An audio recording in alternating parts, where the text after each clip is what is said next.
បាទជំរាបសួរពុកម៉ែបងប្អូនទាំងអស់គ្នាបាទស្វាគមន៍មកកាន់ Channel 79ម្ហូបខ្មែររបស់ខ្ញុំបាទសាជាថ្មីម្ដងទៀតបាទថ្ងៃនេះផងដែរខ្ញុំបាទនឹងនាំយកនៅមុខម្ហូបមួយមុខដើម្បីចែករំលែកជូនដល់ពុកម៉ែបងប្អូននោះគឺម្ហូបដែលមានឈ្មោះថាសាច់គោលើជ្រុញទឹកកាពិបាទនៅក្នុងវីដេអូនេះយើងនឹងបែងចែកចេញជាពីរដំណាក់កាលទី1គឺរបៀបធ្វើទឹកកាពិនិងដំណាក់កាលទី2របៀបចម្អិនសាច់គោលើជ្រុញរបស់យើងបើពុកម៉ែបងប្អូនចង់ដឹងពីរបៀបចម្អិនយ៉ាងដូចម្ដេចបាទសូមតាមដានទស្សនាជាបន្តដូចតទៅបាទគ្រឿងផ្សំយើងមានដូចជាកាពិចំនួន2កែវតៅហ៊ូ1កែវ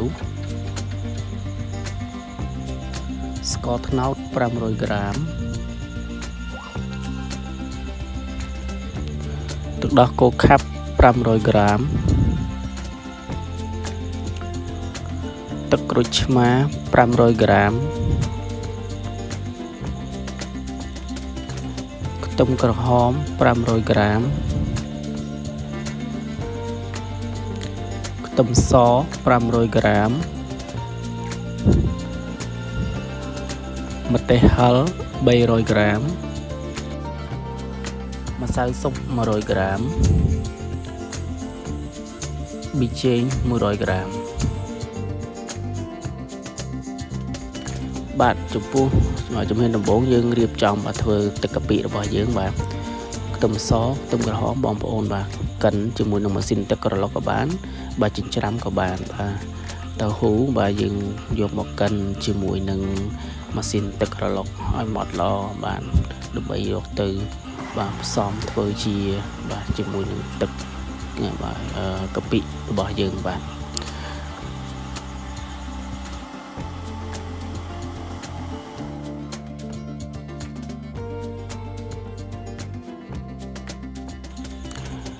បាទបន្ទាប់ពីកិនតៅហ៊ូរបស់យើងម៉ត់រួចហើយឥឡូវនេះយើងចាប់ផ្ដើមបាទយកម្ទេសរបស់យើងបាទមកកិនជាមួយនឹងម៉ាស៊ីនទឹកក្រឡុករបស់យើងបាទជាបន្តទៀត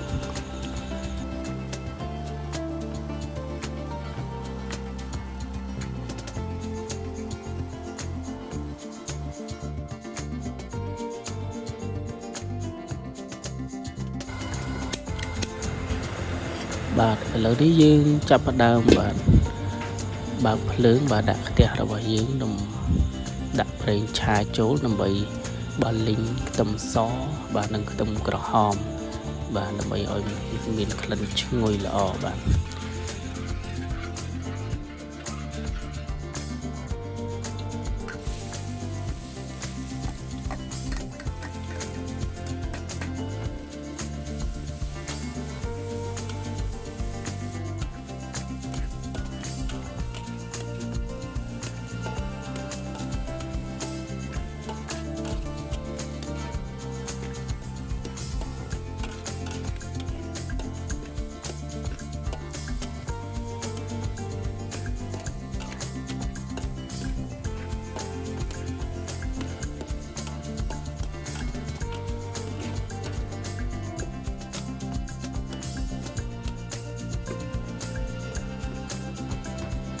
បាទបន្ទាប់ពីលីងខ្ទឹមស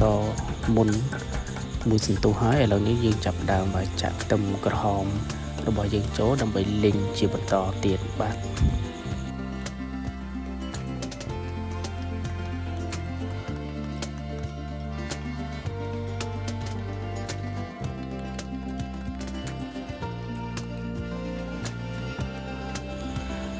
បាទបន្ទាប់ពីលីងខ្ទឹមសខ្ទឹមក្រហមរបស់យើងឡើងឈ្ងុយហើយ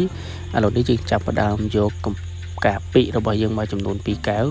យកមកលីងជាមួយនឹងខ្ទឹមសខ្ទឹមក្រហមយើងមួយសន្ទុះទៀតដើម្បីឲ្យមានក្លិនឈ្ងុយដូចគ្នាបាទ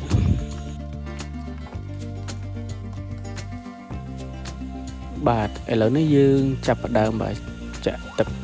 តៅហ៊ូដែលយើងបានកិនម៉ត់អំបញ្ញវិញចូលបាទ ប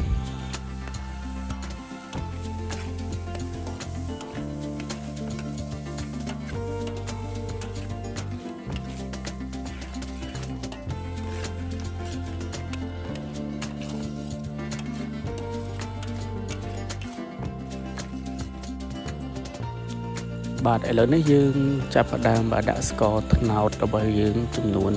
500 ក្រាមចូលជាបន្តទៀតបាទឥ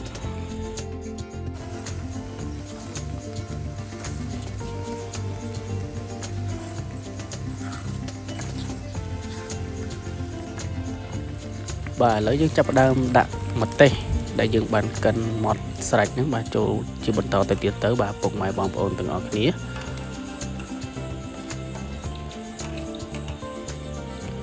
បាទបន្តមកទៀតយើងចាប់ផ្ដើមបាទចាក់ទឹកដោះគោខាប់របស់យើងចំនួន500 ក្រាមចូលជាបន្តទៀត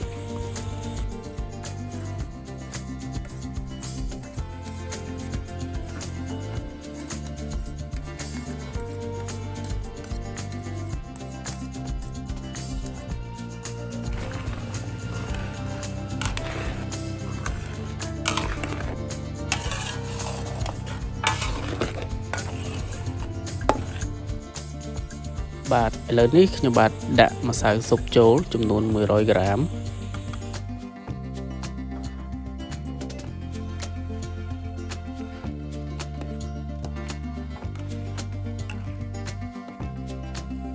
បាទឥឡូវនេះខ្ញុំបាទចាប់ផ្ដើមដាក់ប៊ីចេងចំនួន100 ក្រាមចូលជាបន្តទៀតបាទ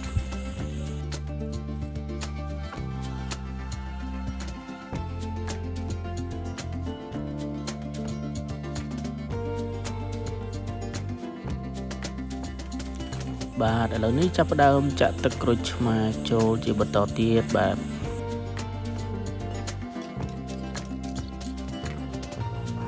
ទជាចុងក្រោយយើងចាប់ផ្ដើមចាក់ទឹកចូលចំនួន1លីត្របងប្អូនណាបាទបន្តមកបាទរងាស់រហូតដល់តែទឹកកាពិយើងបាទសូមបញ្ជាក់បន្ថែមបន្តិចផងដែរចំពោះទឹកកាពិនេះពេលដែលបងប្អូនធ្វើរួចរាល់ហើយទុកឲ្យត្រជាក់យកទៅច្រកដបឬក៏កំប៉ុងអ្វីផ្សេងយកទៅដាក់ក្នុងទូទឹកកក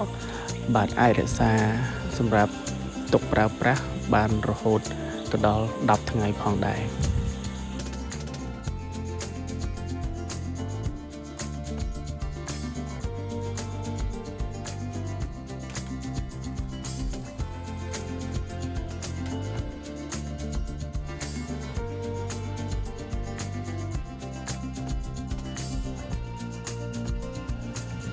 បាទឥឡូវពេលនេះយើងមករៀបចំពិធីចម្អិនសាច់គោលើជ្រុញយើងវិញម្ដងបាទឥឡូវនេះខ្ញុំបាទ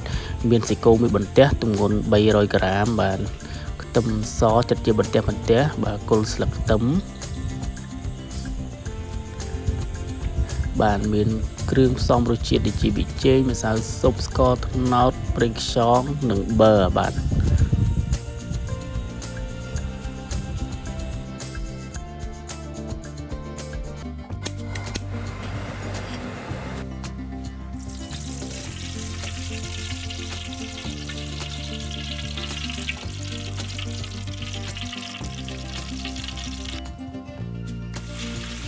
ឥឡូវនេះយើងចាប់ផ្ដើមយកខ្ទឹមសដែលយើងចាត់ជាបន្ទះរួមជាមួយនឹងគល់ស្លឹកខ្ទឹមរបស់យើងបាទបំពងជាមួយនឹងប្រេងបាទបន្តិចទៅដើម្បីឲ្យមានក្លិនឈ្ងុយនិងទន់បាទបន្តិចបាទ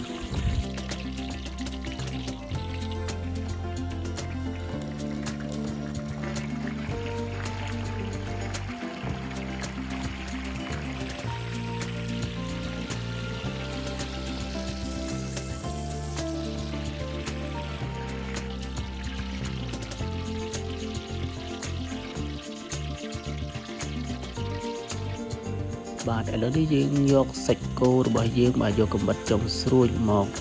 បាទចាក់ទម្លុះផ្នែកកណ្ដាលនៃបន្ទះសាច់គោបាទដើម្បីយើងទុកញាត់បាទខ្ទឹមសនិងគល់ស្លឹកខ្ទឹមនិងគ្រឿងក្រៅរបស់យើងដាក់ចូលទៅខាងក្នុងបាទឥឡូវនេះខ្ញុំដាក់គ្រឿងផ្សំរសជាតិចូលបាទដាក់ប៊ីចេងបាទដាក់ម្សៅស៊ុបចូលបន្តិចបាទដាក់ប្រេងខ្យងចូលបន្តិចបាទដាក់ស្ករត្នោតបាទចូលបន្តិចបាទ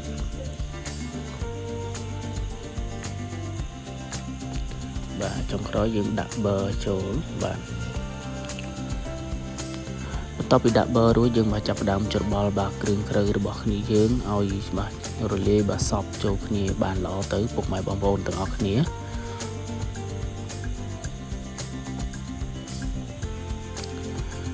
bà là được hiểm chặt tâm so bẩn tè đại dương bàn bông phong ruồi bà chỗ bà là đứa dân chấp đam vô sạch cô rồi bà dương bà một rồi lạ bà cho lang chung với nâng krưng krứ bà tập một tiết dương chấp đam bà nhọt bà cô lạc tâm nâng mớm tâm so đại dương bàn bông phong ruồi nhưng bà chỗ tức nông bà bẩn tè sạch cô rồi bà dương bà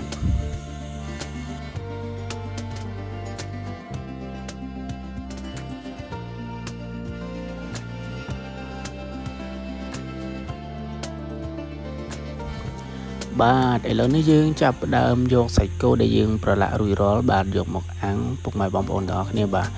ចំពោះការអាំងនេះបាទតាមចំណូលចិត្តរបស់ពុកម៉ែបងប្អូនបើសិនជាពុកម៉ែបងប្អូនចង់ពិសារៀងស្ទើរឆ្អិនបន្តិចយើងអាំងតែល្មមទៅបានហើយបើសិនជាបាទពុកម៉ែបងប្អូនមិនចេះពិសាសាច់គោនៅរៀងឆាវទេអាចបាទបន្តអាំងរហូតដល់សាច់គោយើងបាទក្រៀមល្អទៅបាទ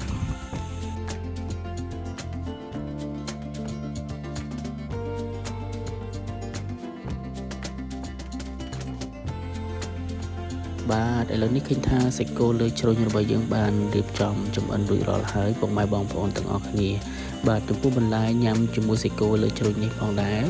បងប្អូនអាចញ៉ាំបានជាមួយនឹងត្រសក់ពីប៉ោះចេកខ្ចីបាទត្រប់ស្រួយបាទជាពិសេសនោះគឺត្រកួនស្រស់និងត្រយូងចេកស្រស់ឬក៏បន្លែអ្វីទៀតបាទទៅតាមចំណូលចិត្តរបស់ពុកម៉ែបងប្អូនទាំងអស់គ្នាបាទអរគុណពុកម៉ែបងប្អូនទាំងអស់គ្នាដែលបានចូលមកទស្សនាវីដេអូរបស់ខ្ញុំបាទតាំងពីដើមរហូតដល់ចប់បាទបើសិនជាបងប្អូនពេញចិត្តរាល់វីដេអូរបស់ខ្ញុំដែលបង្ហាញអំពីការចម្អិនម្ហូបខ្មែរសូមជួយចុច Subscribe និងចុចសញ្ញាកណ្ដឹងឲ្យខ្ញុំម្នាក់មួយផងដើម្បីទទួលបានវីដេអូថ្មីជាបន្ថែមទៀតបាទសូមខន្តីអភ័យទោសពីសំណាក់ពុកម៉ែបងប្អូនទាំងអស់គ្នាបើសិនជាមានកាយវិការពាក្យសម្ដីត្រង់ណាមិនសមរម្យនៅក្នុងវីដេអូមួយនេះបាទជាចុងក្រោយសូមគោរពជូនពរពុកម៉ែបងប្អូនទាំងអស់គ្នាបាទជួបតែសេចក្តីសុខនិងសុភមង្គលគ្រប់ក្រុមគ្រួសារបាទអរគុណសូមជម្រាបលាជួបគ្នានៅវីដេអូក្រោយៗជាបន្តទៀត